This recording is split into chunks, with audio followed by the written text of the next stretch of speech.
You're in the place where mysteries and the missing meet, where conspiracies lurk around every corner. Welcome to the Deep, Dark Truth. Welcome back to the Deep, Dark Truth. I'm Mo. I'm Chip. And I'm Mikey. And today will be the first installment of an ongoing series that will focus on mythological or lost cities. Mo, you say, if these cities are likely mythological, why discuss them at all? Have you met this podcast? No one's saying that. No, not a single person listening to this thing. Oh. Well, I have a spiel, so I need to continue. You two are the Hey, worst. Mo, if these places are probably mythological, why would we discuss them? Well, let me tell you about Heinrich Schliemann. My man, Heinrich Schliemann. Heinrich Schliemann was a pioneer in archaeology, and he was obsessed with Homer's writings, and he was convinced that the city of Troy existed, even though the people thought that he was like bananas crazy, and most people that did believe that Troy existed, they thought that it was in a completely different location. He ended up not only discovering the location that is modernly thought to be Troy, but he excavated it. He also shit the bed excavating because they didn't realize that they were already into the city. So they actually ruined some stuff, and it's kind of funny. But anyways, he not only excavated it, but he found 9 different cities spanning 3,500 years of time. So cities that had basically fallen into disrepair, and they were built on top of rubble of previous cities, if that makes sense.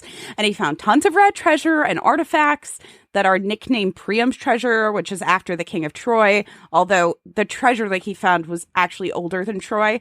But in conclusion, written history is full of holes left by both time and religious uprisings and the Dark Ages, and questioning, researching, and funding that research is the only way to know anything. And talking about it is fun. That's true.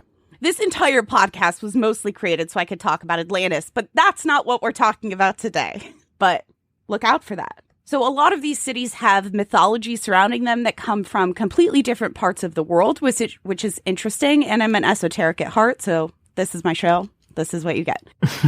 So today we're going to be talking about the hidden city of Agartha. And we're going to start with what makes Agartha unique to other mythological civilizations. So according to folklore surrounding Agartha, Agartha was once an island with advanced technological capabilities for the time. Does this sound familiar? Not at all dissimilar to Atlantis. However, travel to and from this island nation was done primarily through a subterranean tunnel system that connected the island to land, as well as many other branches of said tunnel systems that were on the mainland itself. Then, after some unknown calamity resulting in the destruction of the island, whether that be volcanic eruption, siege, flood, what have you, the citizens of Agartha were forced to flee into the subterranean tunnel system.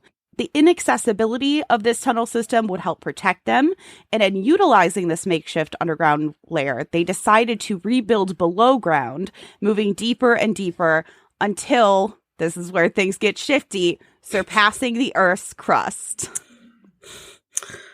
Well, that's right. We're talking about Hollow Earth. I have tricked you all here.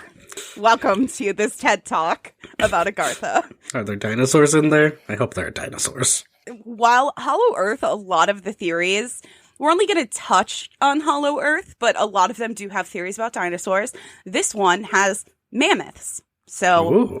Not quite, but almost. Pretty good. Getting there, but not quite. Strong second place. Strong second place. So depending on the sort of lore or conjecture you're reading, Agartha is often spoken or related to or in conjunction with Shambhala. So Shambhala is a spiritual kingdom in the Buddhist tradition that is mentioned in the Kala Chakra Tantras. And it's also spoken of by a different name in Hindu's Vishnu Purana. So what you get is this amalgamation of lore that is Shambhala, Aryavart, Agartha, which is spelt a bunch of different ways, depending on the source. That is just this mixture of things, some of which suggest that Shambhala is actually a city on the landmass or continent known as Agartha. So that brings us back to the Hollow Earth theory, which we have to touch on at least a little bit. I'm surprised we made it this long without talking about it much.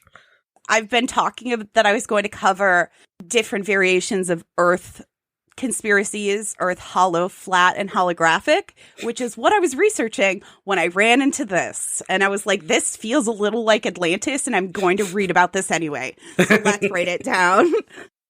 So there are a lot of side rabbit holes to Hollow Earth. This is one of them. In terms of a brief synopsis of Hollow Earth theory, an early proponent of the Hollow Earth theory, Edmund Halley, yes, that is the same Edmund Halley that Halley's Comet is named after, if you're curious, believed that the Earth was made up of many different shells layered on top of each other. So if you picture the graph of the Earth with its core and outer core and mantle and crust, like that, but much thinner layers than the consensus currently is on the science. He believed that these different shells that were laid on top of each other would move independent from each other in different directions, and at the center of which was a core that acted as a small sun. This would provide daylight and make plant life sustainable deep within the Earth. There are, of course, offshoots of the Hollow Earth theory that suggests that it's not the core of the Earth that is hollow, but rather deeper layers of the mantle to the core. And those deeper layers of the mantle are accessible via unknown subterranean caverns. Many conspiracy theorists also believe that the interest that many world powers have in Antarctica are directly tied to the possibility of entrances into Hollow Earth or the Kingdom of Agartha. How are we feeling? I have just sprung Hollow Earth on you. I'm surprised this hasn't went much more poorly. I feel like I know a lot about planet science, to be honest, more than the average person. We don't want your science here. Let's talk about Agartha. I'm just saying, no, there has to be pockets of all different kinds of life from the center to the crust. And that's just how it's has to be, because evolution exists in whatever pocket that it can. Bring that up later in terms of subterranean layers when I mention Mammoth Cave, and we'll talk about the blind fish that exist in the hellish landscape of Mammoth Cave, and how Chip discovered that he is not, in fact, the dwarf that he thought he was all along. I aspire to it. We'll do a story time. We're getting up dangerously close to the deep ocean, which is dangerous territory. We don't want to be there. No. Too deep is too bad. Too deep is too bad. Too bad for us. Surface 3 below. bad, 5 me. So let's discuss some of the foundation of these conspiracy theories. The first written recording of Agartha came from Louis Jacoliot in 1871. He was a historian, travel writer, and French official who lived in India for a time. He wrote different early esoteric works, including Occult Science in India and Among the Ancients, the Bible in India, the Life of Isus Krishna, the Son of God, as well as dozens of other books. He was at the forefront of rejected knowledge / secret knowledge, which is the foundation of many esoteric concepts. And his writing about Agartha had heavy Norse leanings, despite him rooting many things in Hindu culture and saying that he received a lot of this information from various Brahmin, which is a caste of priests within Hinduism. It's from him that we got the concept of secret masters of the universe and the Brahma being the name of the quote-unquote godlike ruler of Agartha. We'll get there. So let's fast forward a little over a decade. Alexander St. Yves d'Alvandre, who will absolutely be known as Alexander for the rest of this episode. Please don't make me say it again. He was an occultist in 17th century France, and he wanted to take Sanskrit lessons. He had previously published a work that translates roughly to a history of the Jews, and after experimenting with discerning Hebrew and learning Hebrew, he wanted a richer understanding of other languages.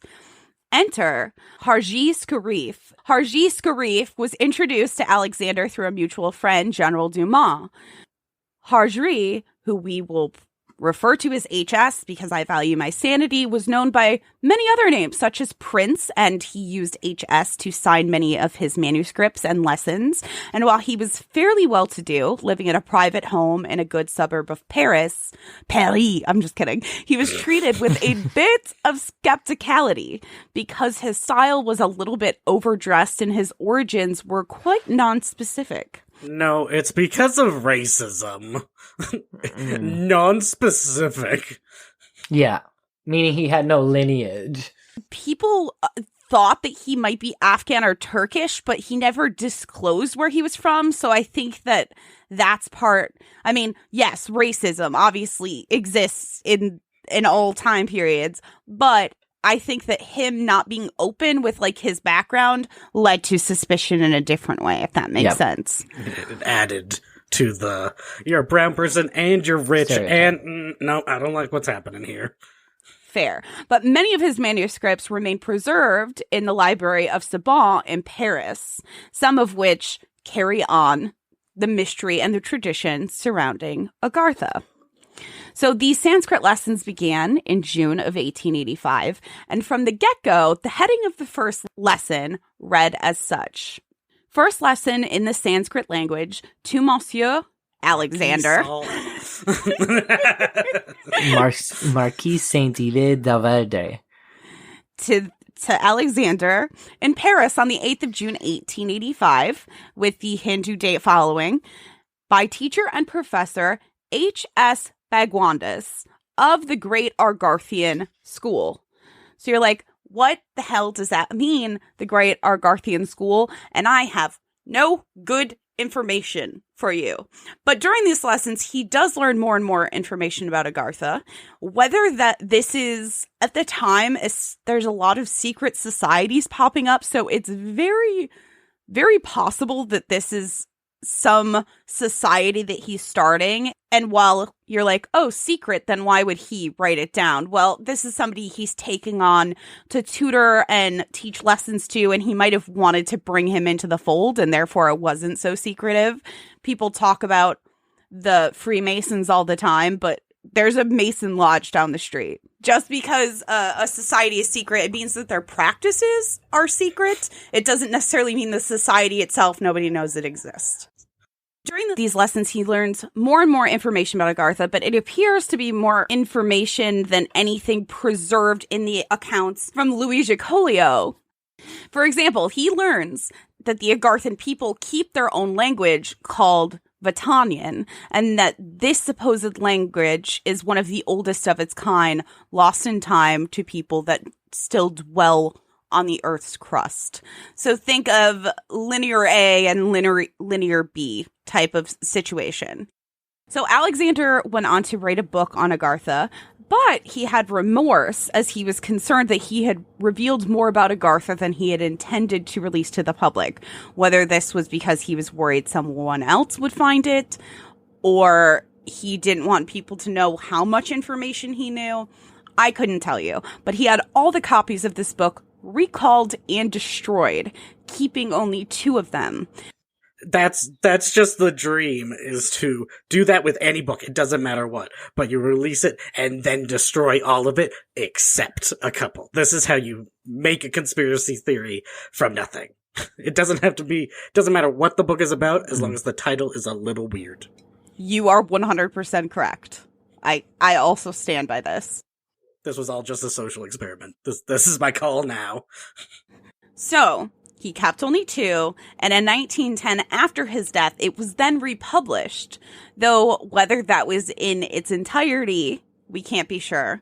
But a lot of it had to do with astral projection and trying to find Agartha. And there are many theories about how you get to Agartha. One of them is through either the North or South Pole. The other suggests that the location is deep under the Himalayas. So access through some type of subterranean cavern system in the Himalayas that just then further descends.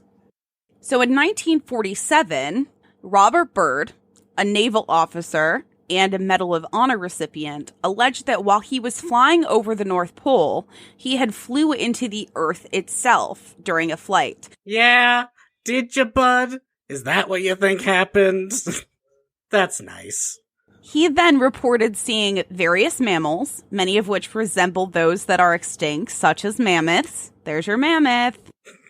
Before his plane was then flanked by several flying machines, a type of which he had never seen before, that escorted him to land. He described the men escorting him as being tall with blonde hair, and he claimed that eventually he met with the ruler of Agartha, who was also known as the Master of the Universe. Before either of you start chiming in, I did not write this. I mean... So, Master of the Universe and or Brahmatma. Did they escort Barack him? Obama. Did two tall blonde men escort him to the throne? So, the Master then basically told him that he was allowed within the limits of Agartha because of his outstanding moral fiber. What?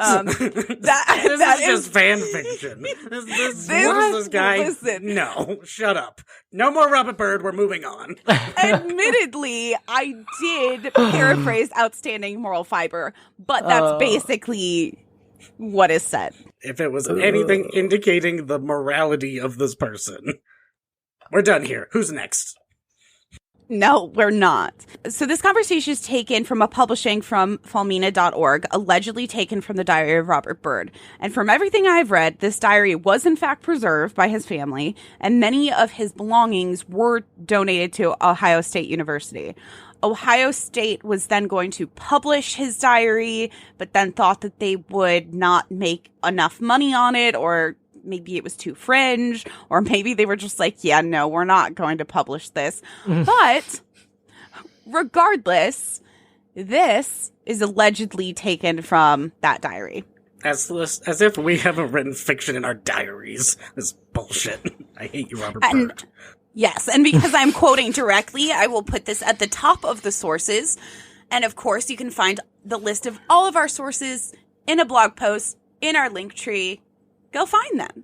While you're at it, subscribe. Like and rate and favorite and tell your friends and your uncle. Not that uncle, though. So here's a couple different disjointed quotes. We have let you enter here because you are of noble character and well known on the surface world, Admiral. Surface world! I gasp. Okay. Yes, you are in the domain of the Aranani, the inner world of the Earth. We shall not long delay your mission, and you will be safely escorted to the surface, and for a distance beyond. But now, Admiral, I should tell you why you have been summoned here. So he says summoned, not like you've accidentally fallen through the Earth, which is interesting. Our interest rightly begins just after your race exploded the first atomic bombs over Hiroshima and Nagasaki, Japan. It was at that alarming time that we sent our flying machines, the Flugelrads, to your surface world. Fuck off, Robert Byrd. First of all, it's from 47, and second of all, he's an American politician? No, this is the wrong one. I'm obsessed with this guy. He's not a politician. He is like a war hero.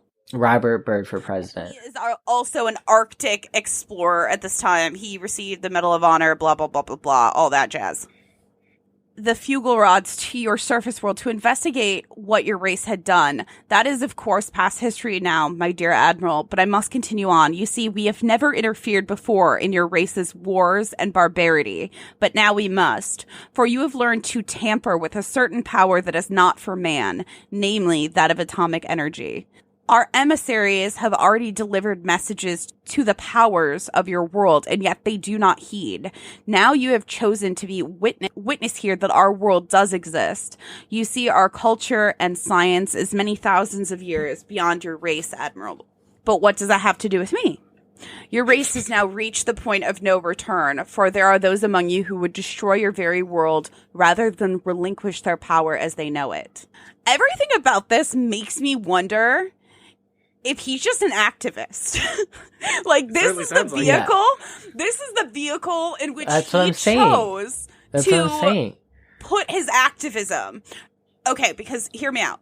So Congress gives him the Medal of Honor. He feels like, I can't just go spout off anti-war sentiments. Yeah. But if I come back with this story, I'm not the one spouting anti-war sentiments and raising concerns over atomic warfare. It's coming from a wiser source. It's coming from the master of the universe. And you know who you absolutely can't, like, outprove? The master of the universe.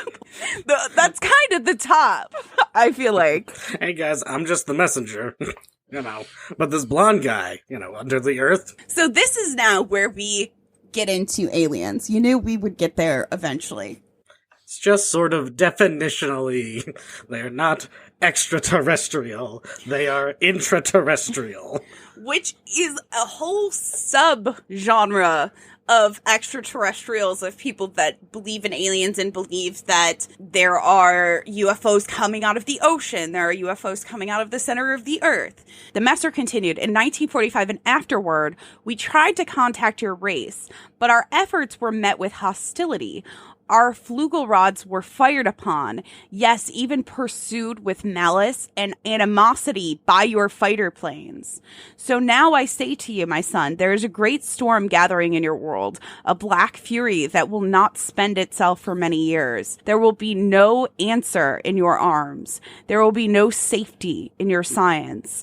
It may rage until every flower of your culture is trampled and all human beings are leveled in vast chaos. Your recent war has only a prelude of what is yet to come for your race. We here see it more clearly with each hour. Do you say I am mistaken? No, I answered. It happened once before. The Dark Ages came and they lasted for more than 500 years. Yeah, in Europe. Earth was doing pretty good. The rest of the Earth. So what happened shortly after 1945? I want to see 1946. Hands. What happened the year after that? 1947. What happened in 1947? So many bad things. Well, this Robert Byrd guy. Roswell happened in 1947. Ding, ding, ding.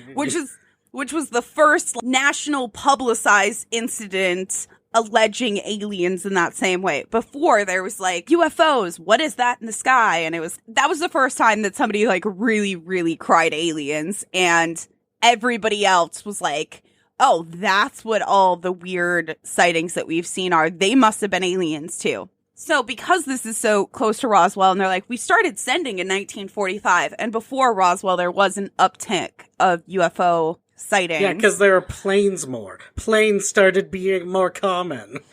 Also, it was World War II from 1939 to 1945. There was bombs, guns, and war going on all over the globe. That's very true. It really feels like activism in a weird way, like in a completely different way that normal activists operate. For him to then repeat all this, okay, let's wait. But no, hold on. Because to me, it feels like satire. Like he is mocking the activists. But he tells it to the President of the United States.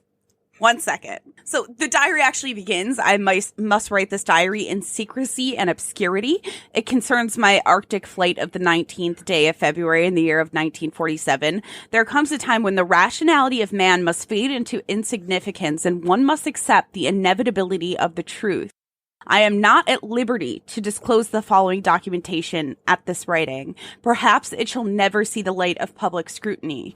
But I must do my duty and record it for all to read one day. In a world of greed and exploitation of mankind can no longer suppress that which is the truth. It then concludes, March 11th, 1947, I have just attended a staff meeting at the Pentagon. I have stated fully my discovery and the message from the master. All is duly recorded. The president has been advised. I am now detained for several hours. Yeah. 6 hours, 39 minutes to be exact. I am interviewed intently by top security forces and a medical team. It was an ordeal. I am placed under strict control via the national security provisions of this United States of America. I am ordered to remain silent of all that I have learned on the behalf of humanity. No, you gotta yell it. It's in all caps, you yell it. Oh.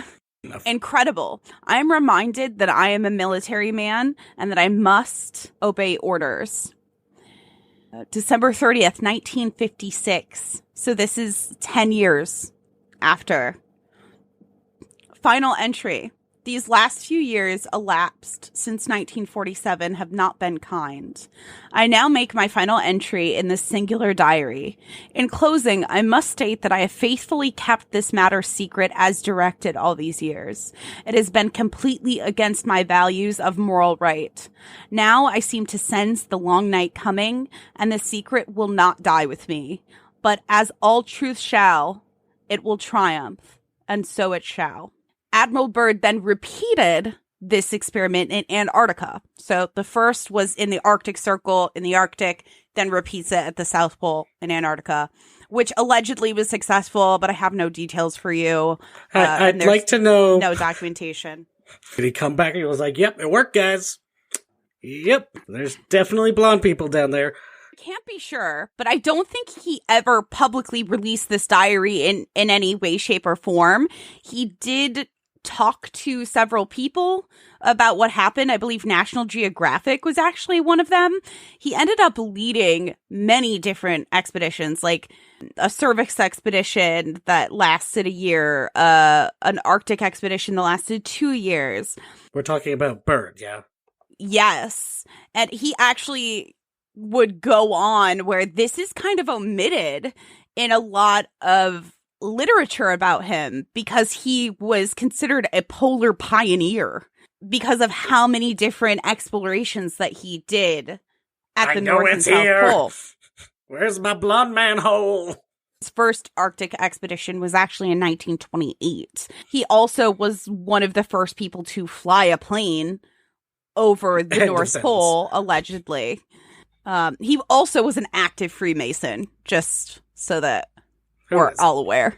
He's doing drugs, is what he's doing. If I'm taking him sincerely, he's doing the drugs. Operation Deep Freeze ran from 1955 to 1956, and that was actually for the Navy. So he had an entire team there. Also, Operation High Jump was his fourth Arctic expedition, and that was its code name. That was also part of 13 Navy support ships. But obviously, what he was trying to look down there for was the Stargate and the chair that does all the shooty shoot.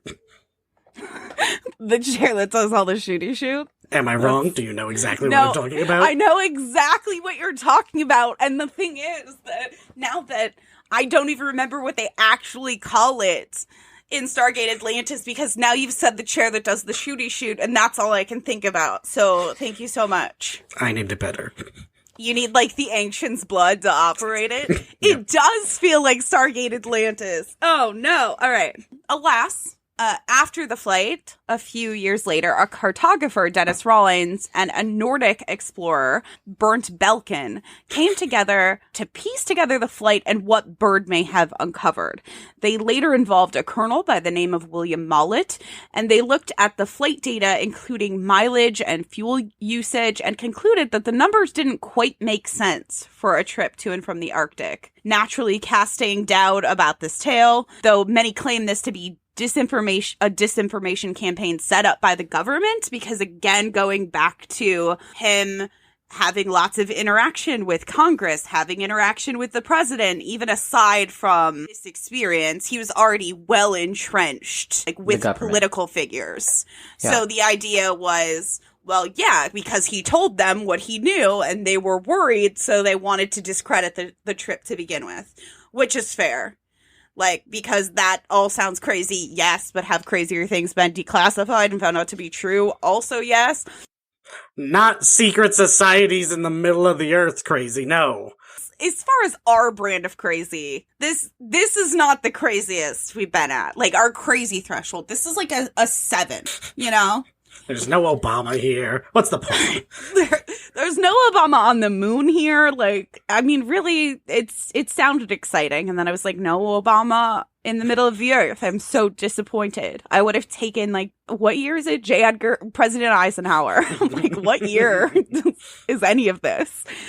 So, does the possible existence of Agartha have to mean that the earth is hollow? No, absolutely not.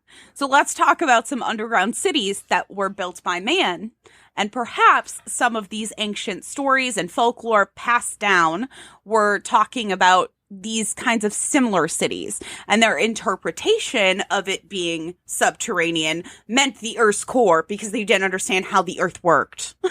But first, I want to harken back to our joking about pronouncing French. What did Hudson say? This is us. We phone a friend. It's like Who Wants to Be a Millionaire when we record.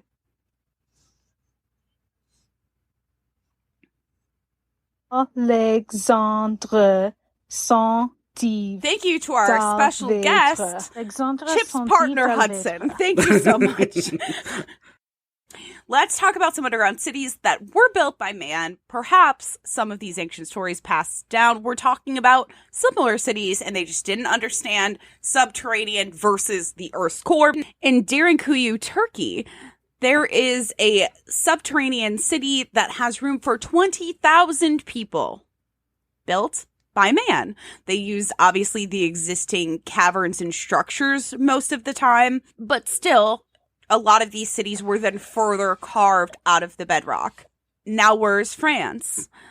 Petra, Jordan, was rather more carved into the cliffs than subterranean. Orvieto, Italy, was built/carved out by the Etruscans. There is also the possibility of cave systems being utilized that are similar to the Mammoth Cave system, which is enormous in terms of the span of land that it encompasses. It's walkable. Mm-hmm. It's far too much. It's far too deep. In terms of numbers, the Marianas Trench is almost 7 miles deep. The largest hole ever dug is called the Kola Super Deep Borehole, dug by Russia. And actually, I'll have to maybe fact check myself because I'm not sure if this is Russia and or it was actually the Soviet Union, because it was a project that I believe started during the Cold War, as most things do. Yeah. It is in the Kola Peninsula, which is part of the Arctic Circle. Again, with that heavy interest in both the North Pole and South Pole, not just by Russia, also by the United States, also by many other countries, but there is a deep longing for uninhabitable land. That's useful, is the thing. Everyone wants a piece of Antarctica because someday it'll be useful.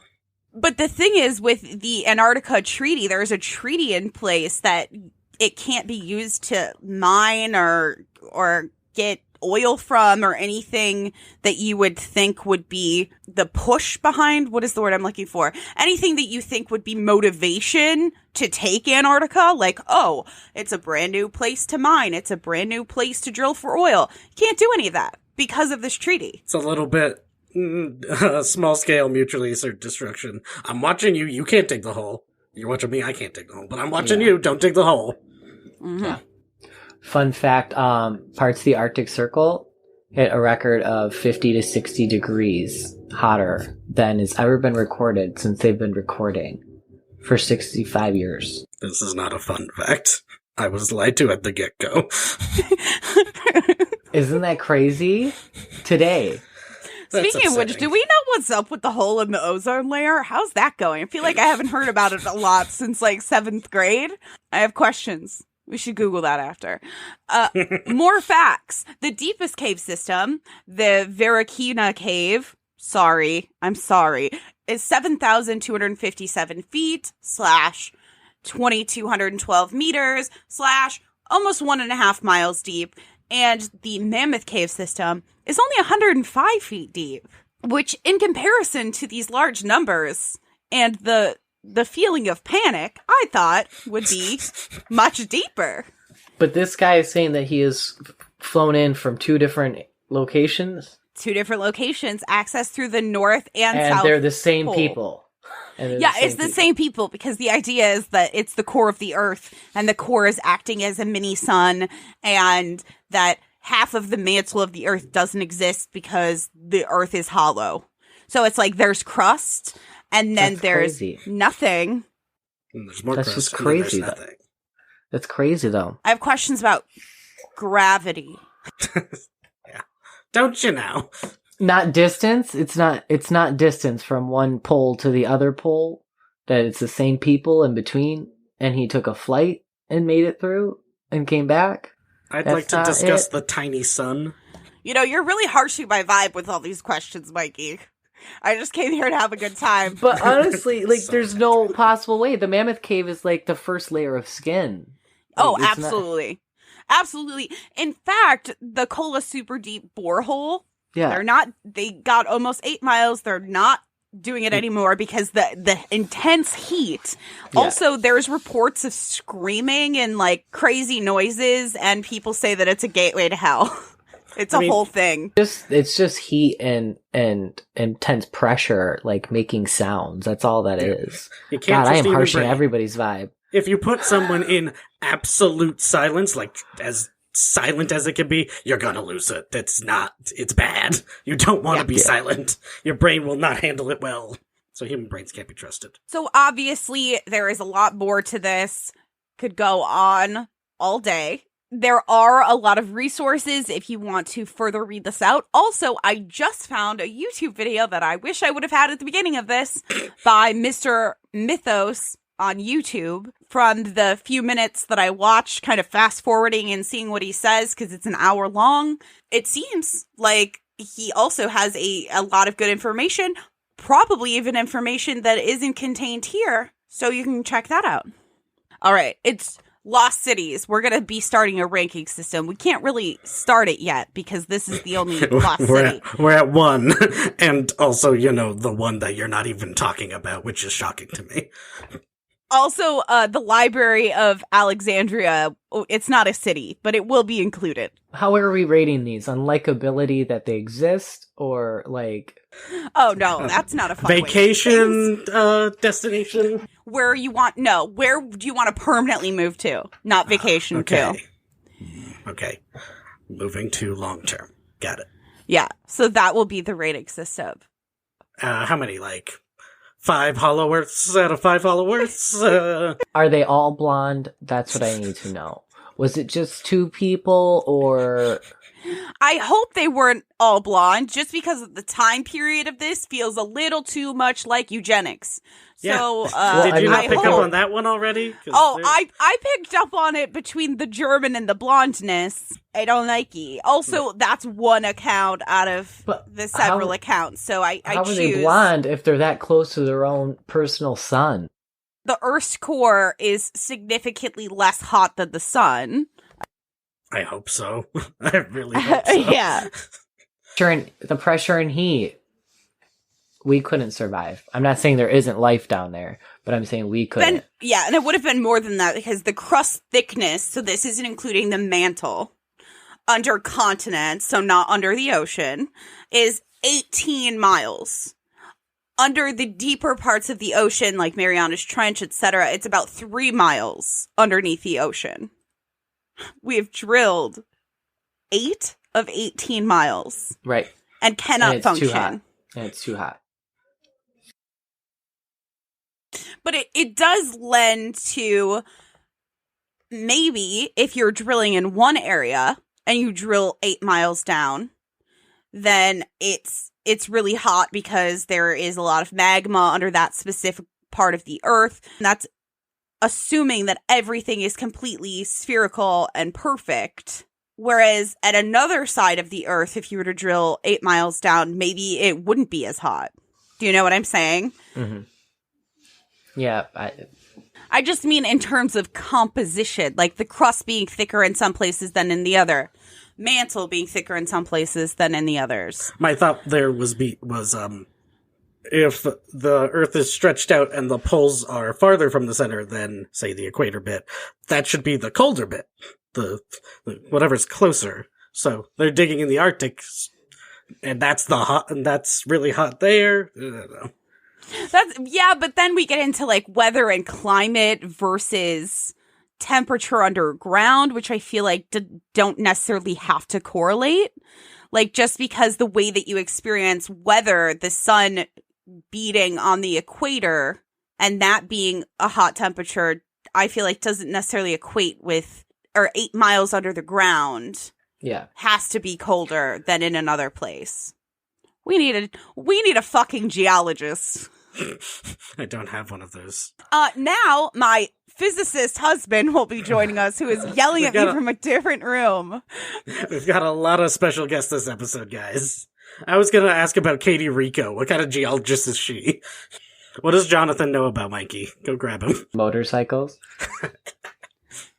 The temperature rises as you go down because the pressure increases. And the only reason the sun is not like the Earth because the sun's pressure and temperature is high enough to cause fusion, whereas ours is just molten iron. Like Where were you 15 minutes ago? Liquid metal. I appreciate you. Thank you. Let's give a round of applause for my husband. Also, the core of the sun is estimated to be 27 million degrees Fahrenheit. So your initial feelings are, this is crazy. I think that this is an interpretation. So the idea is that the first known whispers of this were interpreted by Louis Giacolio in 1871, and that he heard this from various Brahmin within Hinduism and different folklore that was taken while he was in India visiting. Also probably that. So I think that this interpretation, this is one of those circumstances where there probably was a subterranean city carved out part of a mountain in the Himalayas, or had some type of cave system that they were using as their town. We see this in every culture across the world almost, right? Anything that's not a modern culture. We see this a lot in Central America, even in the southern United States, in Arizona, for example. Where the fuck did we go, Chip? Montezuma's Castle? Montezuma's Castle. There's some very cool shit. Yeah. This is not the part I've got problems. But what I'm saying is, I think that the whole center of the earth thing and like this city, it probably did exist, but it became so entrenched in folklore and things about it that weren't true, or their interpretation of it was deep within the earth. Yeah, it was 100 feet beneath the earth. 100 feet is upsettingly deep to a human brain. And so I think that the foundations of it, just like with many lost cities, are probably true. It's just trying to separate what is likely to be true and what is definitely 100% fiction and has been expanded upon. Well, let's be clear. I don't mind cities lost in a cave. It collapsed and then we found it, or it's, it wasn't collapsed, it just wasn't useful anymore. That sort of thing. No problem with a city in a cave. I've got a problem with a guy who flies a plane into the earth and is escorted by alien humans who bring him to the king, and he says, I'm talking to you. We summoned you because you're an upstanding citizen.